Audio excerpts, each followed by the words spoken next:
Welcome to Talking Real Estate to your Champions Real Estate team at Berkshire Hathaway Home Service Ambassador Real Estate Company. My name is Mark Wehner II, team leader here, and joining me today is Russ Williams with Williams Mortgage. So we jump on here every Wednesday, give you a rundown what's going on in the real estate market over the last 7 days, kind of give you a heads up on things we may be seeing down the pipeline, all that good stuff. But we try to start with a quick tip. So quick tip today.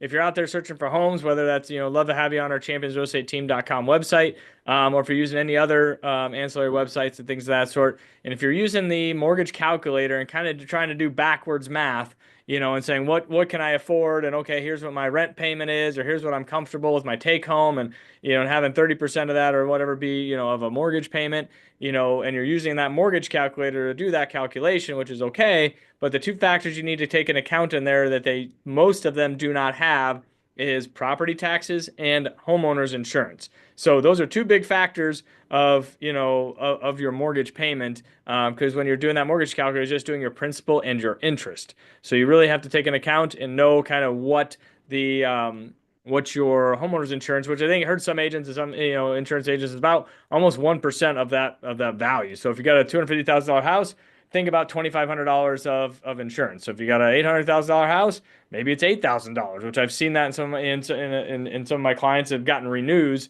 the last year or so, that those rates are going up. Property taxes, luckily, the mill levy has gone down, but some of those valuations have gone up. So those property taxes just depend, anywhere from 2% to 3% of the assessed value is what your property taxes are going to be. And you can obviously check those out on the county websites, the assessor sites and things like that. And we're happy to help you. Yeah, those mortgage calculators can be a little bit misleading, but ultimately, to get the right answer, give Russ a holler, and he can kind of run just a good estimate, get what you're pre-approved for, what your buying power is, and that's what your initial investment would be, in that sense. So that's a great start. Working with clients right now that I've helped them, just get their ball rolling. They're thinking, maybe the end of the summer into fall, looking to buy a house, and that's a great time. Now they can get all their ducks in a row. And I asked them, I go, well, where'd you guys kind of come up with your, where you feel comfortable on purchase price? Oh, we use a mortgage calculator. And I literally had this conversation with them of like, oh yeah, I guess we didn't really think that in account. Well, and you don't know what you don't know. And there's nothing wrong with that, but it just, rather than come in and say, oh, we can look up to 500,000, then you go talk to a lender. Well, maybe that number is more of 400,000. Then you kind of get your bubble burst a little bit because you've been looking on all the websites at $500,000 houses, and maybe now, so it's kind of those, we just want to make sure that you're, looking at the appropriate price point that you're comfortable with your monthly payment and stuff. So anyways, yeah, quick tip. So just be mindful of those mortgage calculators, but let's jump in here and see what's gone on in the real estate market over the last 7 days. As this pops up. So we had 407 new listings go live in the last 7 days, 351 new contracts written. So we're seeing that number tick up a little bit.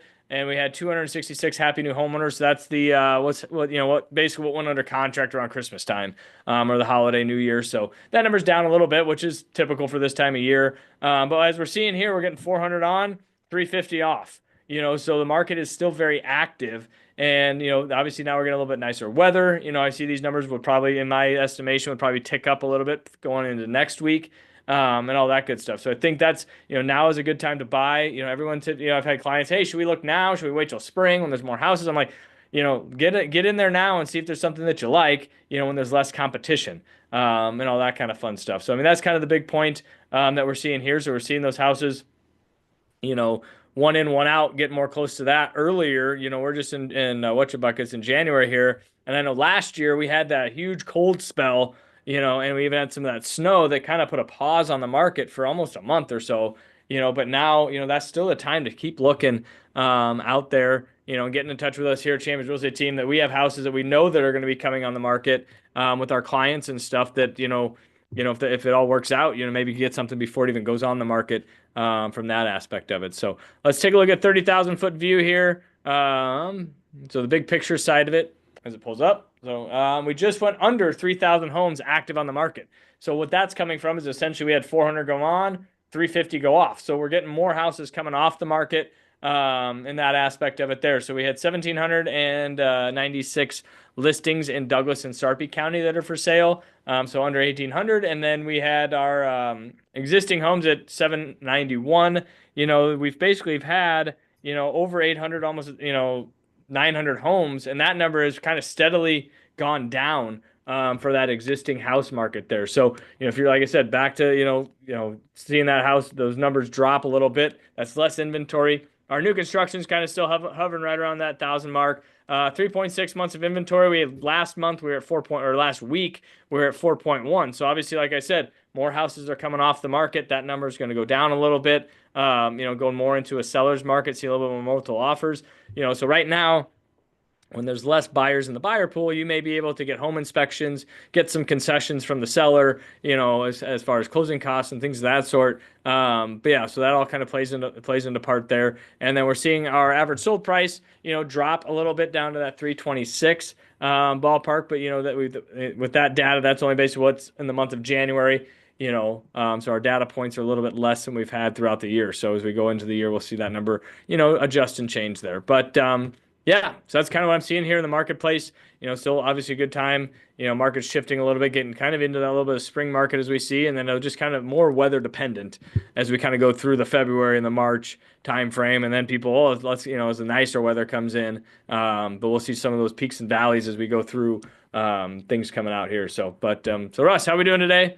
I guess we'll touch base and see what's going on the mortgage side. Yeah, we're doing pretty well. We've moved sideways yet for another week, and today's going to be a big day. The Fed meeting and the press conference following it will likely have a big influence on the market, and will take a driver's seat over any technical data out there. We're not expecting that the Fed is going to move short-term rates, so things like credit cards, auto loans, student loans, those rates likely will remain the same. But what they say in their press conference thereafter, likely around 215, 230, could likely or could have a significant impact on what we see mortgage rates doing. Now, the reason why it's important is one of the things that the Fed likes to watch is what's called the Personal Consumption Expenditures Report. It usually comes out the last week of each month, and it's the Fed's favorite measurement of inflation. That number has been looking better, but it's somewhat stalled. Part of the reason it's stalled is because some of the data feeding into it is from 11, 12 months ago. It's a backwards looking report, so it doesn't look at current data as much as it does the data over the last 12 months. But we are continuing to see that inflationary pressures have seemed to have moderated, and so that likely will play in our favor. Are we going to see rates moving downwards in a big way? No, we need something significant to happen in order for rates to move down. Having said that, as we head to the spring market, and as has happened in every year since I've been in the mortgage business, almost 30 years, we typically see interest or demand in real estate pick up as we head into the spring market, regardless of what mortgage rates are doing. And that means more people come off the sidelines relative to the inventory that Mark just showed to you. And so typically that starts to result in more multiple offer situations, as well as in some cases making it harder to get concessions, which sometimes are needed to cover the cost of getting a mortgage. So if you haven't, if you're thinking of buying 2025 and haven't gotten a plan together yet, you need to get a hold of Mark and his team now. Rates may or may not go down. If they do go down, we can certainly refinance and right size that when rates go lower. But you may lose if you don't get into the game early, because you may not be able to get concessions if you need them, get home inspections if you need them, and perhaps might even have to pay more for the home than what the asking price is as the spring market heats up. So get out there and talk with Mark. Yeah, happy to help you. So yeah, get out there, enjoy the nice weather here this weekend coming up, and how about those Chiefs? So we got one more week till Super Bowl. So, but Three-peat. yeah, all right. So anyways, if you have any questions, happy to help you. 672-7670, or give Russ a holler, 290-8936, and we're here to help, and we'll take care, and we will see everybody.